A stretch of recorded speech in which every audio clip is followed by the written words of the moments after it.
Bonjour et bienvenue. Aujourd'hui, je vous propose de parler de mon nouveau lanceur qui est Alfred dans sa version 2.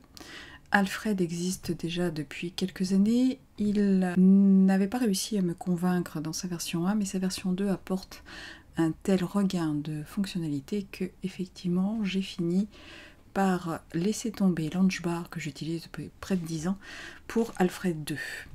Alors Alfred est initialement un produit gratuit, mais ses fonctionnalités sont décuplées par l'achat du Power Pack qui va permettre de multiples actions.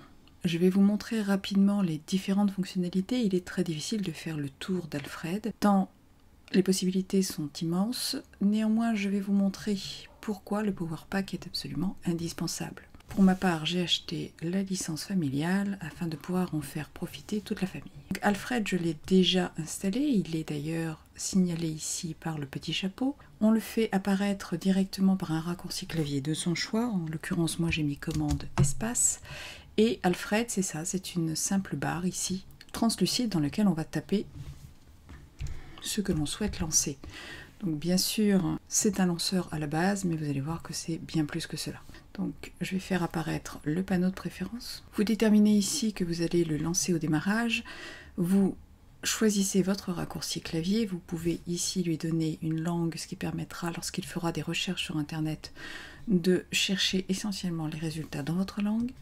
Et nous avons ici les principales fonctionnalités.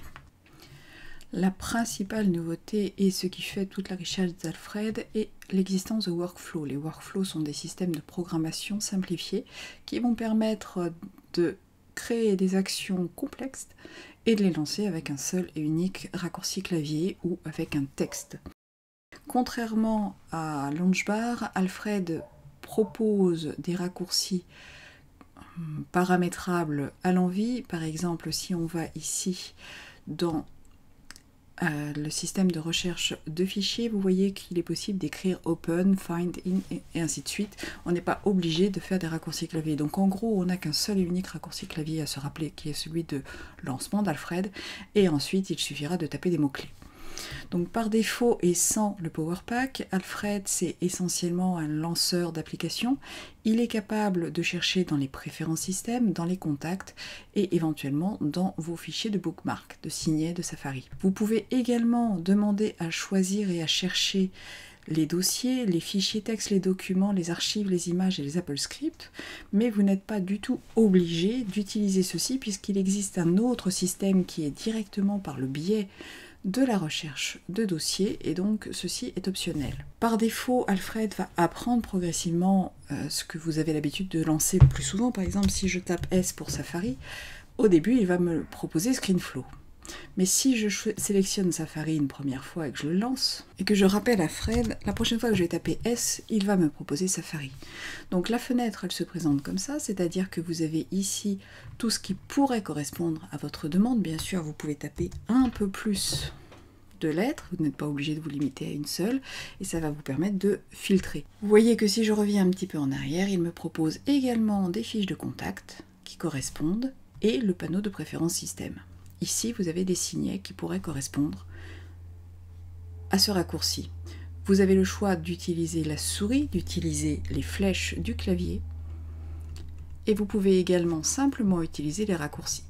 Imaginons que je souhaite lancer économiseur d'énergie, je vais faire commande 6, et hop, il m'a ouvert la fenêtre sur l'autre écran, je vais donc ouvrir le panneau.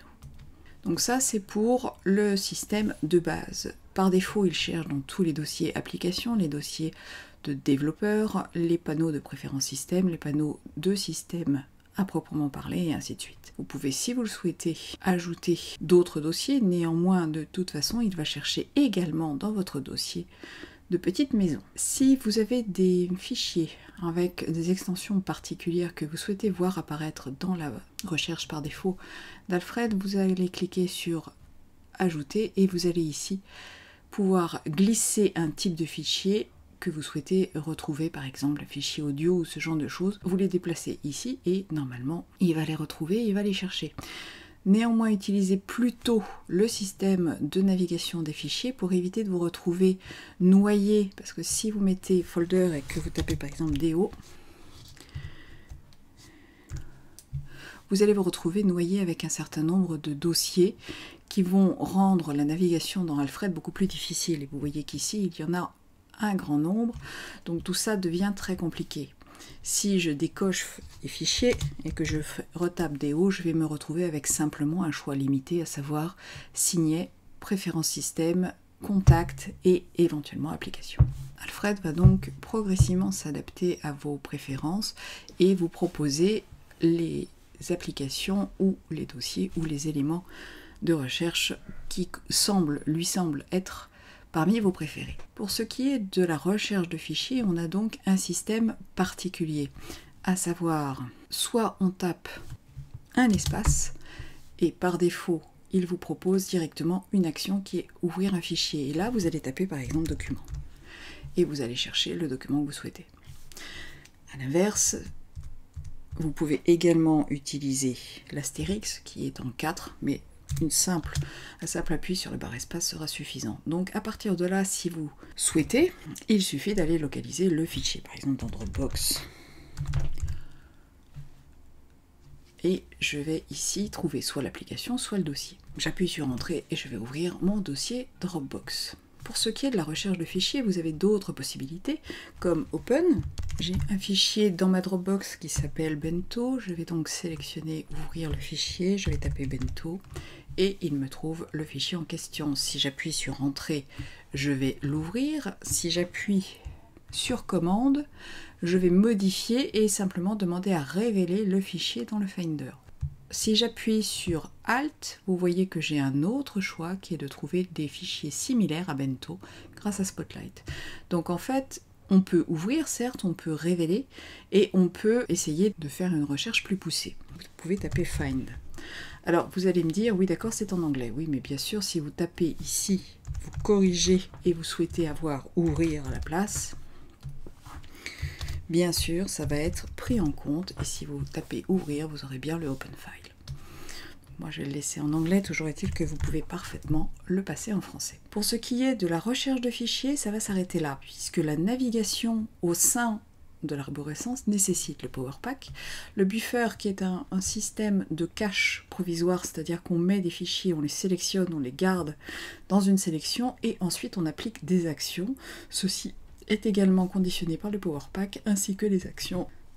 Donc tout ceci sera la recherche et manipulation de fichiers est largement améliorée par le PowerPack. La rubrique avancée permet d'activer Quick Look et éventuellement de créer des Apple Scripts. Donc bien sûr Quick Look n'utilise pas la barre espace puisqu'elle est déjà utilisée pour lancer. Donc si je fais par exemple Find Bento et que j'appuie sur la touche majuscule, je vais donc avoir mon dossier RTFD en visualisation. Et c'est bien sûr la même chose si j'ai une image ou autre chose. Contrairement à Launchbar, on peut revenir en arrière et modifier l'arborescence. Remarquez que vous pouvez également ici choisir de ne pas afficher les emails, les contacts, les calendriers, les bookmarks que vous avez déjà mis ou pas dans les recherches par défaut. Vous pouvez ajouter la musique, les fichiers de préférence, les images et ainsi de suite. Et vous pouvez également filtrer ou pas le nombre de résultats. Par défaut également, et sans le PowerPack, vous avez accès à un grand nombre de recherches web. Donc comme vous le voyez, c'est relativement long. Si vous faites Google, il va vous proposer de chercher un terme dans Google. Donc je vais dire OK. Je lance et donc j'ai ma recherche directement. Je peux faire la même chose avec les images et ainsi de suite. Bien évidemment, vous pouvez également supprimer un certain nombre de type de recherche, vous n'êtes pas obligé de tous les garder et vous pouvez également les customiser. Pour ce faire, il suffit d'ajouter ici sa recherche spécifique. Donc par exemple, si je vais sur débuter sur Mac, on va aller sur le blog et imaginons que je souhaite avoir sous la main la recherche dans le blog. Donc ici, si je tape par exemple bento, j'ai mon URL de recherche qui apparaît. Cette URL, je vais la copier. Je vais dire que je veux faire une recherche particulière, je vais la coller. Et à la place de bento, c'est là que je suis censée mettre ce que je recherche. Donc, il me faut une entrée, une accolade, une deuxième accolade. Je vais dire débuter sur Mac.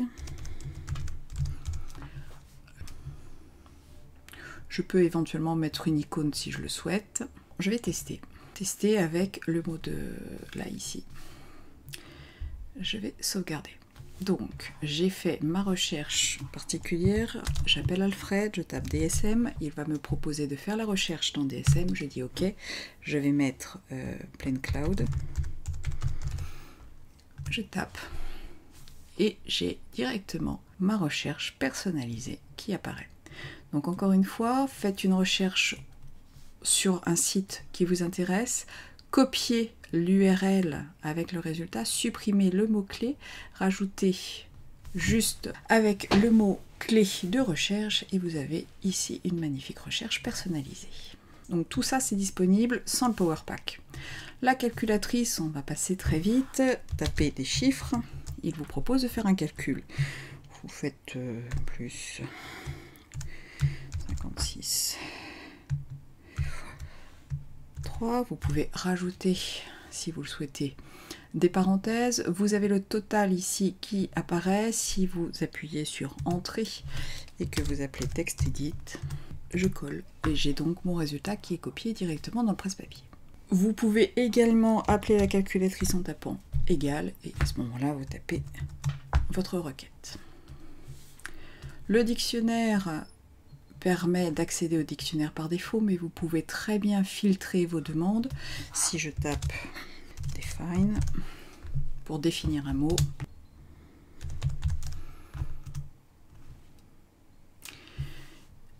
il va ouvrir sur le dictionnaire, sur Wikipédia et ainsi de suite. Vous pouvez également demander à avoir l'orthographe et également de le taper dans le presse-papier, de taper le mot dans le presse-papier si vous le souhaitez. Pour ce qui est des contacts, vous avez besoin du Power Pack. Bien sûr, vous pouvez accéder à un contact, puisque tout à l'heure j'ai tapé et nous avons vu des fiches de contact. Là, je vais dire OK, mais en fait, ça va ouvrir directement contact. Et ça s'arrête là. Je ne peux pas utiliser une adresse mail ni quoi que ce soit. Tout ceci requiert le Power Pack. Le clipboard est également une fonction avancée. Le contrôleur iTunes également. Un password aussi. Et les commandes système sont accessibles directement. Vous avez ici plusieurs fonctionnalités. Par exemple, si je tape trash avec un A, c'est mieux. Il va me proposer de montrer le contenu de la corbeille. Je peux également demander à vider la corbeille. Encore une fois, vous pouvez franciser si vous le souhaitez. Je peux demander de redémarrer, je peux demander de fermer la session. Il m'est également possible de demander de quitter les applications. Dans ces cas-là, toutes les applications ouvertes vont être listées et il me suffit de faire un choix, par exemple commande 2 pour quitter Safari. Vous avez une fonction qui permet de quitter toutes les applications. Vous pouvez y ajouter un message de confirmation pour éviter toute erreur. Si je fais Quit All, il va demander si je suis sûr. En l'occurrence, je vais lui dire non. La commande Eject peut être activée ainsi que Eject All. Même chose, vous avez la possibilité de demander une confirmation. La commande Eject par défaut va soit éjecter uniquement ce qui est mobilisable, tous les volumes locaux et tous les volumes qui seraient éventuellement montés, c'est-à-dire distants ou pas distants. Donc si par exemple là je fais Eject, il ne va rien me proposer du tout puisque je n'ai aucun élément qui soit éjectable. Si je fais local, voilà, donc si je tape eject, il me propose d'éjecter tout, ou d'éjecter effectivement. Si je filtre avec uniquement les éléments externes et que je retape eject, logiquement il ne me reproposera pas ceci qui est un système réseau. Vous pouvez mettre une blacklist s'il y a des éléments que vous ne souhaitez jamais éjecter par cette commande. Vous allez pouvoir les rajouter ici afin d'éviter toute erreur de manipulation. Pour finir, on a le terminal et le terminal requiert également le PowerPack. Les workflows, je vous l'ai dit, c'est limité. L'apparence, vous avez ici 7 possibilités, mais pour modifier les possibilités, il va vous falloir acheter le PowerPack. La rubrique avancée, normalement, vous n'avez pas vraiment besoin de l'utiliser, vous laissez ce qui est coché par défaut. Il faudra simplement ici vous y rendre si vous souhaitez synchroniser via Dropbox vos préférences d'Alfred. Et ça, nous le verrons une fois que nous aurons activé le PowerPack. Donc maintenant, j'ai activé le PowerPack et j'ai accès à la totalité des possibilités. Donc par exemple, je vais retourner, et c'est là le plus important puisque ici on a fait le tour, dans la recherche des fichiers. Si je vais dans navigation, j'ai la possibilité d'activer les flèches pour naviguer dans un dossier. Et également, je peux demander à ce que la touche retour ouvre directement le fichier. Par défaut, sinon elle navigue. Donc je vais faire comme ça. Je suis à la recherche d'un dossier qui s'appelle dossier PDF. Si je vais ici, logiquement, j'appuie sur Entrée et il m'ouvre le dossier. Il m'a ouvert la fenêtre de Finder qui est à côté. Maintenant, si je sais que dans ce dossier, il y a un élément que je veux utiliser, comme vous voyez ici, j'ai les fichiers qui sont contenus qui s'affichent, mais là, je vais pouvoir faire la flèche de droite et je me retrouve dans la navigation. Et là, je peux également repartir en arrière et circuler dans l'arborescence. D'ailleurs, si je vais complètement revenir en arrière et que je tape la barre oblique, je me retrouve en fait à la racine du système. Donc je vais pouvoir monter, descendre et naviguer dans mes différents éléments sans problème. Et même à l'intérieur des applications, comme vous le voyez, sans même ouvrir le paquet. Donc ça, c'est la navigation tout court. Mais ça va un petit peu plus loin, car du coup, on a le menu Actions qui est disponible. Je vais activer, pour montrer les actions, je vais activer la touche tabulation qui est encore la plus pratique. Donc si je fais Text Edit, parce que ça marche également avec les applications, et que j'appuie sur la flèche, bien sûr, je vais voir le contenu de l'application. Je retape Text Edit, et au lieu d'appuyer sur Entrée, je vais appuyer sur Tabulation. Et là, j'ai le menu Action. C'est ce qui fait toute la force d'Alfred. Comme vous le voyez ici, je peux accéder aux documents récents. Je tape Escape pour revenir d'écran, donc je retape le menu Action. Je peux montrer l'intérieur du paquet, je peux demander à ouvrir, je peux demander à ouvrir avec, s'il s'agit d'un document par exemple que je pourrais ouvrir avec une autre application, le révéler dans le Finder, l'envoyer par email, obtenir les informations, le copier, le supprimer, trouver des éléments similaires ou ouvrir directement une session de terminal. Si je fais la même chose avec un document, avec mon fameux dossier, mon fichier Bento, je tape sur Tabulation, vous voyez ici une représentation du fichier. Je vais donc avoir la possibilité de l'ouvrir, de le révéler dans le Finder. Donc pour ça, je peux utiliser les raccourcis, par exemple commande 3.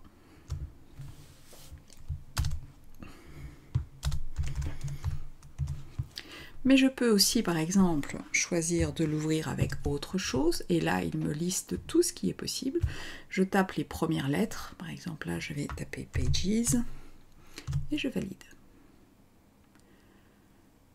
À partir de là, vous saisissez qu'effectivement, on va pouvoir aller extrêmement loin.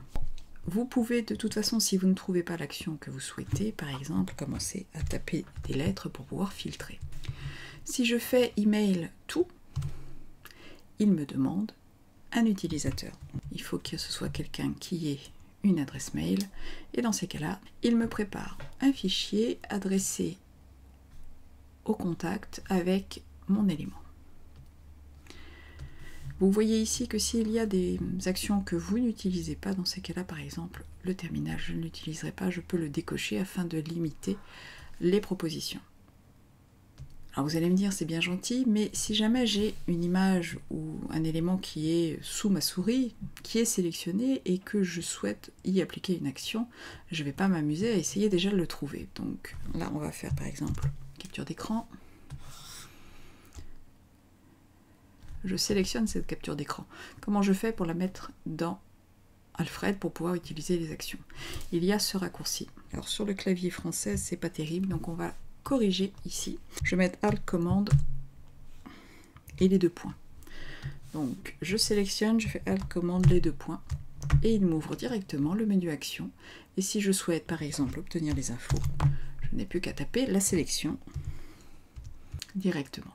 Si vous le souhaitez, vous pouvez demander à ce qu'il change la liste en fonction des actions que vous utilisez le plus, ce qui n'est pas obligé. Donc on a vu comment faire pour un fichier, mais comment on fait si on a une sélection et que par exemple on souhaite utiliser plusieurs fichiers pour les envoyer par email. Donc là, il s'agit du buffer. Le buffer est un système temporaire de stockage. Vous avez plusieurs options. D'une part, pour mettre un fichier à l'heure actuelle dans Alfred, on utilisera le Alt flèche du haut. Pour ajouter un fichier et passer à l'autre sélection, on utilise la flèche du bas. Pour supprimer le dernier qui a été rajouté, la flèche qui va à gauche.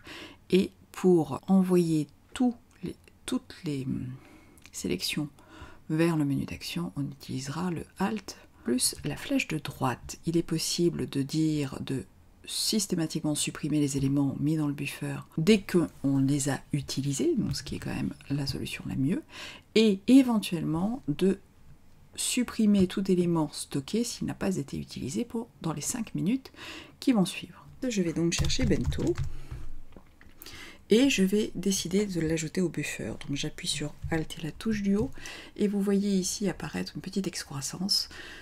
En survolant, j'ai le nom du fichier et donc ce fichier-là est bien stocké. Si par contre je vais rechercher maintenant ma capture d'écran, par défaut celle qui est sur le bureau, donc je vais faire la même chose, Alt, flèche du haut, et imaginons que je veuille en prendre une autre, je fais Alt, flèche du haut.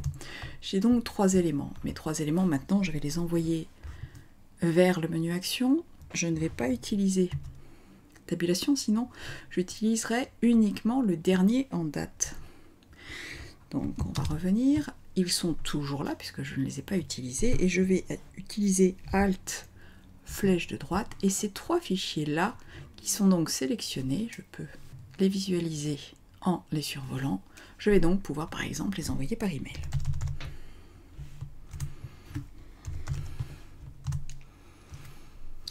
J'ai mes 3 fichiers attachés. Mes 3 documents ont bien été ajoutés. Donc voilà qui est très pratique si vous avez une première sélection, une deuxième sélection et que vous souhaitez envoyer le tout vers une action combinée. Si j'ai des éléments qui sont dans le buffer et que finalement je ne souhaite plus les utiliser, je vais utiliser Alt flèche vers la gauche et je vais supprimer l'élément qui était contenu dans le buffer. Et je peux faire ça plusieurs fois s'il y a plusieurs éléments. Il nous reste encore plusieurs choses à voir, notamment le contrôleur iTunes ainsi que les workflows et l'apparence. Et pour cela, une deuxième vidéo va s'imposer. Donc pour ma part, je vous retrouve bientôt pour un deuxième tuto. Bye bye!